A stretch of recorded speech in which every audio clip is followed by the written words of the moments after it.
এখন যেই ভুলটি সম্পর্কে আপনাদেরকে অবহিত করব সেটি হলো যে তাশাহুদে আঙ্গুল নাড়ানো। আগে আমরা ভুলে ছিলাম বা ভুল মনে করতাম যে শুধু আশহাদু আল্লা ইলাহা ইল্লাল্লাহর ক্ষেত্রে আমরা আঙ্গুল উঠাইতাম আর ইল্লাল্লাহ বলে নামাই দিতাম। এটাকে আমরা ভুল হিসেবে সিদ্ধান্ত নিয়েছি এবং এটা আমরা ছেড়ে এখন সুন্নাহ আমল করতে এসেছি। সুন্নাহ মোতাবেক আমরা আমল করব। বাট আমাদের ভুল থেকে ভুলই রয়ে গেল, একটা ভুল ছেড়ে আরেকটা ভুলের ভিতরে আমরা নিপতিত হচ্ছি। সেটা কীরকম? হাদিসের টেক্সটে কি আছে? সেটা হলো যে যখন কেউ তাশাহুদে বসবে তার দুই হাতের উংলিগুলোকে মুষ্টিবদ্ধ করবে এবং শাহাদাত আঙ্গুল যেটাকে বলা হয় আরবিতে এটাকে সাব্বাবা বলা হয়, মানে নাড়ানোর আঙ্গুল। শাহাদাত আঙ্গুল উপরে উঠাবে, ইয়ারফা মানে উপরে উঠাবে, ইউহাররিকুহা নাড়াবে, ইয়াদু বিহা দোয়া করবে, হাত্তা আখির সালাম মানে একদম সালাতের শেষ যতক্ষণ না হয়ে যাচ্ছে ততক্ষণ পর্যন্ত। তাহলে আমরা দেখব যে আমাদের ভুলগুলো কোথায়। আমাদের ভুলগুলো একভাবে না, কয়েকভাবে ভুল, সেটা আমরা একটা একটা করে দেখাচ্ছি। এই যে একটা পদ্ধতি, সেটা হলো যে আত্তাহিয়াতু লিল্লাহি ওয়াসসালাওয়াতু, এই যে দেখেন হাতের মুষ্টিবদ্ধ করেন নাই এবং কি আঙ্গুলটাকে উপরে নিচে আপ ডাউন করতেছেন, এরকম কোনো হাদিস নেই। এবার আমি আপনাদেরকে আরও একটা পদ্ধতি দেখাই। আত্তাহিয়াতু লিল্লাহি ওয়াসসালাওয়াতু, এই যে দেখেন এই ভাই মুষ্টিবদ্ধ করেছেন কিন্তু উনি কি করতেছেন, আঙ্গুলকে উপরে আর নিচে করতেছেন।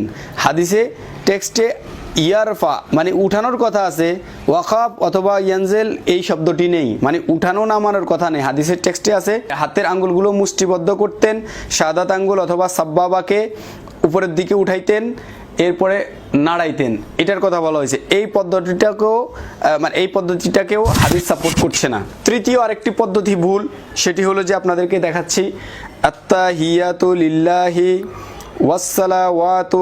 দেখেন এ ভাই কি করতেছেন, উনি মুষ্টিবদ্ধ করেন নাই, এটি মুষ্টিবদ্ধ করেন নাই কিন্তু উনি কি করলেন, আঙ্গুলটাকে শুধুমাত্র উঠিয়ে রাখছেন, উনি নাড়াচ্ছেন না। এইরকম একটা হাদিস আছে সহিহ মুসলিমে যেখানে শুধু আঙ্গুল উঠিয়ে রাখার কথা আছে, নাড়ানোর কথা নেই। কিন্তু সেখানে আরও একটি কথা আছে যে সেটা হলো যে মুষ্টিবদ্ধ করে উঠিয়ে রাখার কথা। তার মানে আমলটা হবে যে মুষ্টিবদ্ধ করে এটা শুধু শুরু থেকে শেষ পর্যন্ত উঠিয়ে রাখবে। এটা সহিহ আল মুসলিমের হাদিস মোতাবেক আমলটা এইভাবে হওয়া উচিত। কিন্তু তিনি কি করলেন, মুষ্টিবদ্ধ না করে আঙ্গুলটাকে উঠালেন, তাহলে এখানে একটা গ্যাপ থেকে গেল। এই ভাইয়ের আমলটার ক্ষেত্রে কি হলো, তিনি মুষ্টিবদ্ধ করেছেন কিন্তু এত জোরে আঙ্গুল উঠানামা করতেছেন যে আর উপরে আর নিচে করতেছেন। আবু দাউদের হাদিসটার উপরে তিনি আমল করতে গিয়ে এখানে একটা গ্যাপ তৈরি করেছেন। সেটি কি? সেটি হলো যে বিশুদ্ধ মতে কি হবে, আত্তাহিয়াতু বলার সাথে সাথে আঙ্গুলগুলো মুষ্টিবদ্ধ হয়ে যাবে এবং শাহাদাত আঙ্গুল উপরের দিকে উঠবে, তার জায়গায় নড়বে। ঠিক এইভাবে আবু দাউদের হাদিসটা তিনি আমল করতে পারেন। আত্তাহিয়াতু বলার সাথে সাথে এই শাহাদাত আঙ্গুলটা উপরের দিকে উঠবে, উঠার পরে এই উঠানোর কথা হাদিসে আছে কিন্তু এই নামানোর কথা নেই, যার কারণে এটা আপ ডাউন হবে না। কি হবে, আত্তাহিয়াতু লিল্লাহি এইভাবে, মানে তার জায়গায় নড়তে থাকবে।